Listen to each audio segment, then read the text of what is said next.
शेख रशीद साहब से खुसूसी गुफ्तगू की है। क्या कहना था शेख रशीद साहब का, आयशा से जानते हैं। शेख साहब आज कौन सा बड़ा सरप्राइज हुकूमत देने जा रही है? देखिए, सरप्राइज तो इमरान खान को पता होगा, उसके साथ खड़े हैं और इमरान खान जीते या हारे अवाम में ये जंग जीत चुका है और अपनी मकबूलियत की बुलंदियों पे पहुंच चुका है।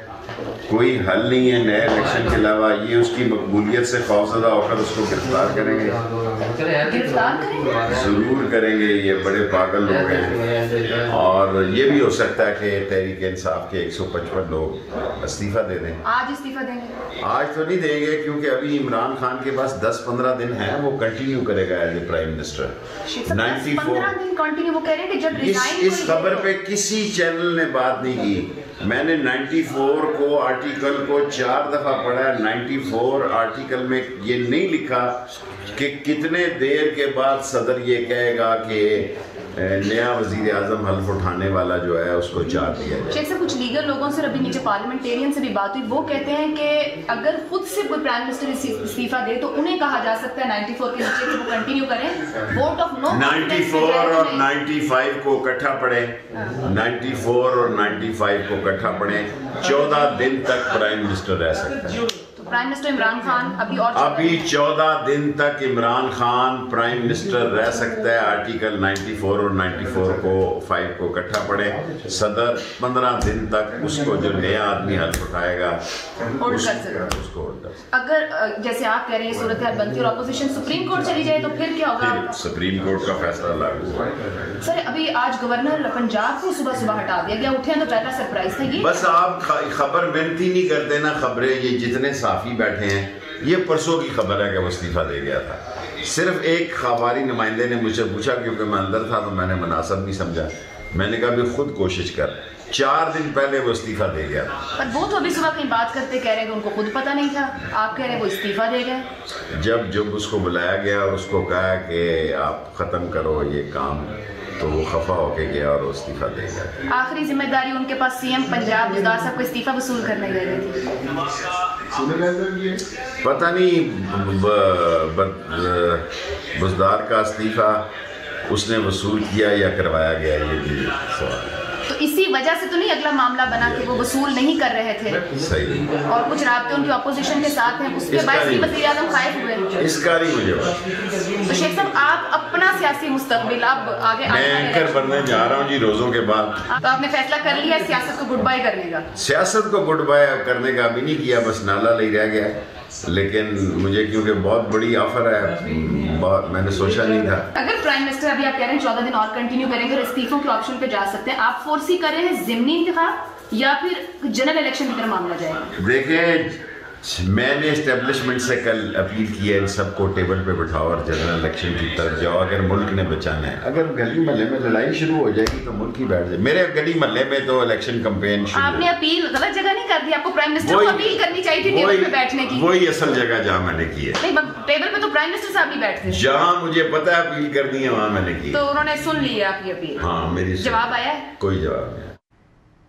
शेख रशीद साहब की गुफ्तगू मुलाहिज़ा की। शेख रशीद साहब कहते हैं कि ज़रूर वज़ीर आज़म को गिरफ्तार करेंगे, उनको पूरा यकीन है। लेकिन अगला उन्होंने प्लान भी बता दिया कि अगले 14 दिन तो वज़ीर आज़म इमरान खान रह सकते हैं, क्योंकि सदर की सवाबदीद है कि वो कब दोबारा कहें उन स्पीकर को कि अगला कौन वज़ीर आज़म होगा। उन्होंने आर्टिकल 94, 95 का हवाला दिया। शाह खबर साहब अभी तक हमारे साथ मौजूद हैं, उनसे ज़रा इसके बारे में डिटेल से जान लेते हैं। शाह खबर साहब, ये आइन का आर्टिकल 94, 95 क्या कहता है? क्या वाकई में ये 14 दिन तक 15 दिन तक वज़ीर आज़म जो है अपने ओहदे को पर रह सकते हैं बरकरार?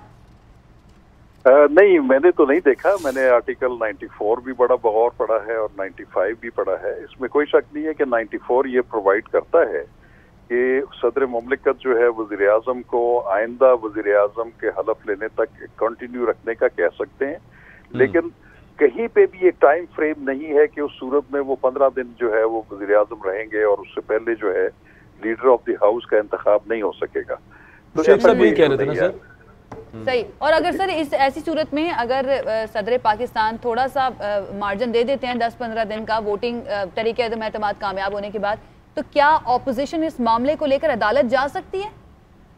देखिए, मैं तो एक समझता हूँ कि जब कोई भी हो, चाहे वो इमरान खान है या कोई भी है, जिनको वोट ऑफ नो कॉन्फिडेंस के तहत जो उनके ओहदे से हटा दिया जाए, तो वो फिर वैसे भी मॉरल अथॉरिटी भी नहीं रह जाती कि वो व्हाई ही शुड एक्सेप्ट दी अगर वो प्रेसिडेंट उनको अगर कहें भी तो वो उसको डिक्लाइन भी कर सकते हैं। तो इतना 5 दिन 10 दिन 15 दिन वो क्या कर लेंगे आप, या उसमें ऐसा वैसे कोई प्रोविजन मौजूद नहीं है कि वो 14-15 दिन वज़ीर आज़म रह सकते हैं, और उससे पहले जो लीडर ऑफ द हाउस के लिए मुंतखब करने के लिए सदर मुमलिकत, मैं समझता हूँ कि तो कल भी इजलास बुला सकते हैं। शाह खबर साहब, वैसे आपके ख्याल में क्योंकि आप ऐसे रिप्रेजेंट भी करते रहे पार्टी को, पाकिस्तान तहरीक इंसाफ को, तो मतलब वज़ीर आज़म के खिलाफ तहरीक अदम एतमाद जमा हो जाए, इत्तेहादी उससे पहले ऐलान कर चुके हों, वो अलग हैं, और नंबर्स गेम आपको नजर आ रही हो, फिर भी वज़ीर आज़म एग्जीक्यूटिव ऑर्डर्स इशू कर रहे हो, ये मॉरल अथॉरिटी के खिलाफ है ना? ये भी देखिए, बात यह है कि जहां तक पार्लिमानी पार्टियों का ताल्लुक है, जैसे इनके साथ इत्तेहादी थे, हाँ ये हो सकता है कि जब वो वोट ऑफ नो कॉन्फिडेंस की मूव जो है वो टेबल हो गई है, और उनके इत्तेहादी जो अपनी अपनी जिनकी पार्लिमानी पार्टियां हैं, वो अपने बाज़ाब्ता इजलास बुलाकर कमेटी रूम्स में उसके एजेंडा में ये चीज शामिल करें और ये फैसला कर लें कि हम हुकूमती इत्तेहाद से हट रहे हैं और हम ऑपोजिशन के बेंचेस में बैठने के लिए तैयार हैं। ऑपोजिशन ये इल्ज़ाम लगाती है कि वज़ीर आज़म इमरान खान के खिलाफ क्योंकि तहरीक अदम एतमाद जमा हो चुकी है, तो वो जब तक इस पर फैसला नहीं हो जाता वो वज़ीर आज़म के जितने भी उनके पास इख्तियारात हैं उनका इस्तेमाल नहीं कर सकते, लेकिन उसके बावजूद वो अपनी पावर जो है वो एक्सरसाइज कर रहे हैं। तो सर, इस बारे में कानून क्या कहता है? देखिए जी, जब तक के वोट ऑफ नो कॉन्फिडेंस पे गिनती नहीं हो जाती, और ऐसी सूरत में कि वो जो वोट ऑफ नो कॉन्फिडेंस की तहरीक है वो कामयाब हो जाए और स्पीकर इसके बारे में बाकायदा ऐलान कर दे, उस वक्त तक तो इमरान खान साहब जो है वो तो वज़ीर आज़म हैं, वो तो रहेंगे, और वो उस वक्त तक रहेंगे जब तक कि इस जो स्पीकर है इसके बारे में अपना फैसला जो है वो सुना नहीं देते। तो शाह खबर साहब, एक जो सरप्राइज हो सकता था आज हुकूमत की तरफ से वो ये था कि अपोजिशन की तरफ से 172 यहाँ पर ना आते, चलें अब 174 वहाँ पर मौजूद हैं, वज़ीर आज़म को वो हटा देते हैं, उसके बाद नए वज़ीर आज़म के लिए जब स्पीकर कहेगा कि कौन आ रहा है सामने एतमाद का वोट लेने, ये कितना प्रोसेस होता है? क्या आज ही शुरू हो जाएगा, अगली हेयरिंग उस पर पार्लियामेंट के सेशन में होगा, क्या मामला होगा? देखिए, जब ये आर्टिकल 75(4) ये कहता है कि जब ये अदम एतमाद की तहरीक जो है वो कामयाब हो जाएगी, तो उसके बाद prime minister shall cease to hold the office, वो ओहदा उनका खत्म हो जाएगा।